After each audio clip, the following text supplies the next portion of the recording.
हाँ जी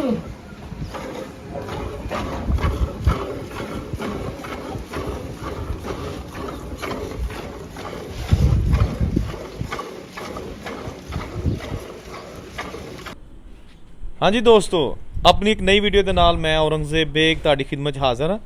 अच्छा, अज मैं मौजूद हाँ गुजरात शहर दे विच और इत्थे साडे दोस्त भाई ने फिजान बेग साहब, उन्हां दा छोटा जिहा डेरा है, बड़ा मज़ेदार जिहा इत्थे माहौल है और एडे ज़बरदस्त जानवर ने इत्थे विखालने आ जानवरां दी तुहानूं एक्टिविटीज़ और उहदे नाल नाल जिहड़ा हैगा केड़ी नस्ल दी गावां ने।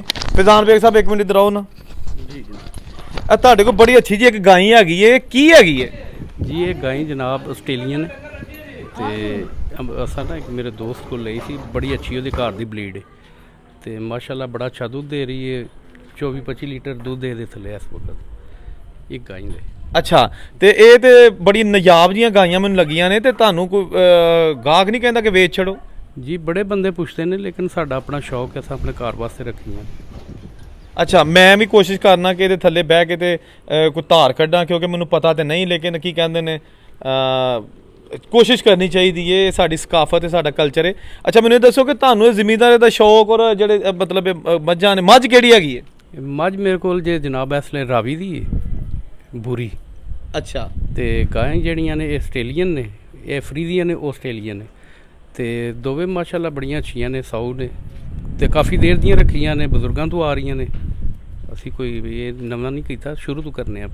आस्ट्रेलियन गाय इत्थे पल जाती है या वो आम गाइयां दा ते आस्ट्रेलियन गाइयां दा पालन दा तरीकाकार की है, उन्हां दी खुराक दा तरीकाकार की है साडे इत्थे पाकिस्तान पंजाब च? ਜਿਹੜੀਆਂ ਤੇ ਇੰਪੋਰਟ ਕਰਦੇ ਨੇ ਉਹ ਤੇ ਆ ਕੇ ਇੱਥੇ ਬੜੀ ਮੁਸ਼ਕਲ ਹੋ ਜਾਂਦੀਆਂ, ਜਿਹੜੀਆਂ ਇੱਥੇ ਦੀਆਂ ਜੰਮਪਲ ਨੇ ਉਹ ਇੱਥੇ ਦੇ ਮਾਹੌਲ ਨਾਲ ਹੋ ਜਾਂਦੀਆਂ ਨੇ, ਉਹ ਫਿਰ ਜੋ ਇਹਨਾਂ ਨੂੰ ਪਾਈ ਉਹ ਇੱਥੇ ਦੇ ਮਾਹੌਲ ਨਾਲ ਖਾ ਲੈਂਦੀਆਂ। ਜਿਹੜੀਆਂ ਉੱਥੇ ਦੀਆਂ ਨੇ ਉਹ ਫਿਰ ਉਹਨਾਂ ਦੀ ਸਪੈਸ਼ਲ ਖੁਰਾਕ ਹੁੰਦੀ ਹੈ, ਸੈਲਜ ਉਹਨਾਂ ਨੂੰ ਪਾਉਂਦੇ ਨੇ ਔਰ ਇਸ ਤਰ੍ਹਾਂ ਦੇ ਵੰਡੇ ਛੰਡੇ ਹੁੰਦੇ ਨੇ, ਉਹ ਇੱਥੇ ਨਾਲ ਗਰਮੀ ਬਹੁਤ ਜ਼ਿਆਦਾ ਕਰਦੀਆਂ।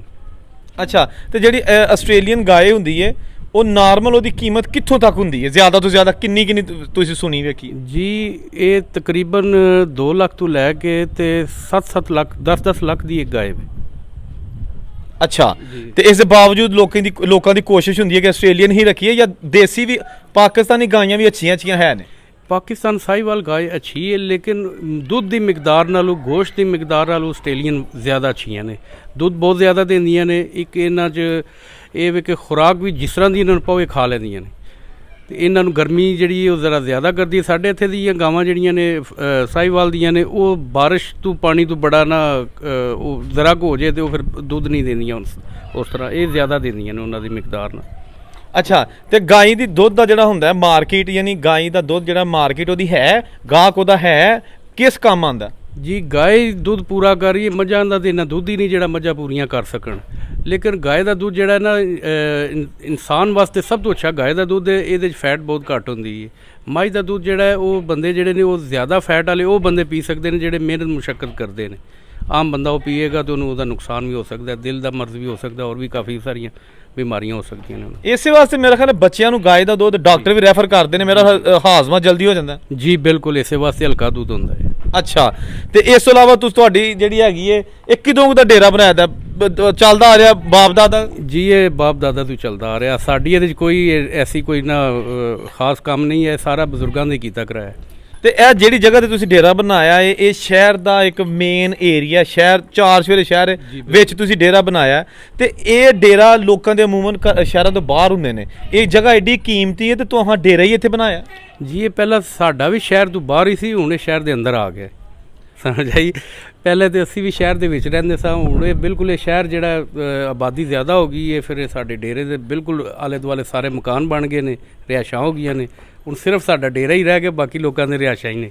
ਅੱਛਾ, ਮੈਂ ਇੱਕ ਹੋਰ ਚੀਜ਼ ਐਡ ਕਰਨਾ ਚਾਹੁੰਦਾ ਕਿ ਜਿਹੜੀ ਆਸਟ੍ਰੇਲੀਅਨ ਗਾਏ ਹੁੰਦੀ ਹੈ ਉਹਦਾ ਜਿਹੜਾ ਵੱਛਾ ਹੁੰਦਾ ਉਹ ਵੀ ਕੋਈ ਥੋੜਾ ਨੁਮਾਇਆ ਨਜ਼ਰ ਆਉਂਦਾ ਆਮ ਵੱਛਿਆਂ ਦੀ ਨਿਸਬਤ, ਔਰ ਉਹਦੀ ਮਾਰਕੀਟ ਕੀ ਹੈ ਵੇਚਣ ਦੇ ਵਿੱਚ ਜਾਂ ਕੁਰਬਾਨੀ ਦੇ ਵਿੱਚ?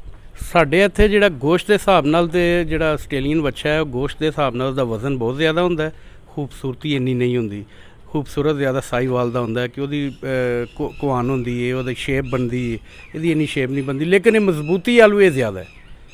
अच्छा हाँ जी नाजरीन, ਫੈਜ਼ਾਨ ਬੇਗ ਸਾਹਿਬ ਇਹਨਾਂ ਦਾ ਇੱਥੇ ਕਾਫੀ ਤਜਰਬਾ ਹੈ ਗਾਈਆਂ ਦੇ ਵਾਲ ਨਾਲ, ਮੱਝਾਂ ਦੇ ਵਾਲ ਨਾਲ, ਤੇ ਕੋਸ਼ਿਸ਼ ਕੀਤੀ ਕਿ ਮੁਖਤਸਰ ਜੀ ਗੁਫ਼ਤਗੂ ਕਰਕੇ ਤੁਹਾਡੀ ਖਿਦਮਤ 'ਚ ਪੇਸ਼ ਕੀਤੀ ਜਾਏ। ਮਜ਼ੀਦ ਇਸ ਤਰ੍ਹਾਂ ਦੀਆਂ ਵੀਡੀਓ ਵੇਖਣਾ ਚਾਹੁੰਦੇ ਹੋ ਤਾਂ ਚੈਨਲ ਨੂੰ ਜ਼ਰੂਰ ਸਬਸਕ੍ਰਾਈਬ ਕਰਨਾ, ਔਰ ਨਈ ਵੀਡੀਓ ਜਲਦ ਤੁਹਾਡੀ ਸਕਰੀਨ ਤੇ ਹੋਏਗੀ। ਅੱਲਾਹ ਹਾਫਿਜ਼।